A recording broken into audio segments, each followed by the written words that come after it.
And for today's video ay bago nga po pala kami lumuwas dyan ng Maynila. Ay nagsimba nga po pala muna kami sa barangay ng Alupay. At umalis naman po kami ng bahay ng 8:40 AM.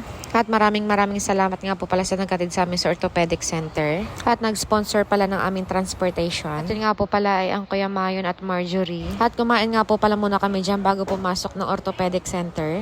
At dumating nga po pala kami dyan ng saktong 12 o'clock PM. Dala-dala na nga rin po pala namin lahat ng mga gamit namin for admission. At napaaga nga rin po pala yung pagpunta natin dyan for admission. At ipapakita ko naman po sa inyo yung mga gamit na kailangan natin sa loob ng hospital. At nagdala nga po pala tayo dyan ng ating makakain. At syempre di pa din mawala dyan ang ating black coffee. Meron din po tayo dyan sugar tsaka Milo.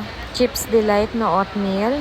At ang Super Delight. At nagdala nga rin po pala tayo dito ng ating paper towel. At syempre hindi rin po pwedeng mawala dyan ang ating wipes, underpad at ang diaper. Dahil yan nga po pala ay gagamitin pagdating ng operation niya. At nagdala nga rin po pala tayo dyan ng ating mga gloves. At meron nga rin po pala tayo dyan mga sabon at sponge. At nagdala nga rin po pala tayo dyan ng ating mga vitamins at face towel. At pinapadala nga po pala kami dyan ng electric fan at extension. At nagdala na nga rin po pala tayo dyan ng ating mga damit ng pang 10 days. Dahil mas okay na yung sobra kaysa sa kulang.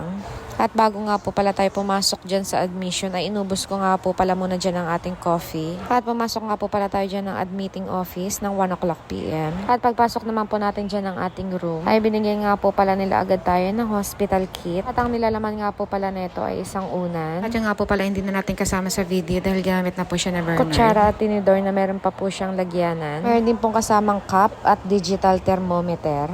At meron na rin po siyang kasamang alcohol at toothbrush. At hindi nga rin po pala nawawala sa hospital kit nila ang sabon at ang face towel. At yung kakaiba nga po pala sa natanggap nating hospital kit ay meron pong kasamang palanggana yung kit nila. Dahil sa ibang hospital nga po pala ay wala. At kararating nga lang po pala namin dyan sa aming room ay meron na nga po pala kami agad natanggap na food na galing hospital. At ang kagandahan nga po pala dito ay yung kanilang lagyanan ng pagkain ay nakalagay po siya sa isang disposable na plastic at hindi sa tray. At sa isang room nga po pala ay 10 patient ang kakasya. At lahat nga po pala ng mga patient dyan ay may kanya-kanyang electric fan. At dumating naman po kami dyan sa room namin ng 4:30 PM. At napaaga nga po pala yung punta namin dyan na dapat po ay August 27 at August 29 naman ang kanyang operation. Pero ang nangyari nga po pala ay tinawagan nga po pala kami ng doktor niya ng August 24 ng gabi. At yun nga po pala ay Saturday na pumunta na nga daw kami ng August 25 at yun nga po ay Sunday. At ang operation naman po niya ay August 27 at yun ay Tuesday.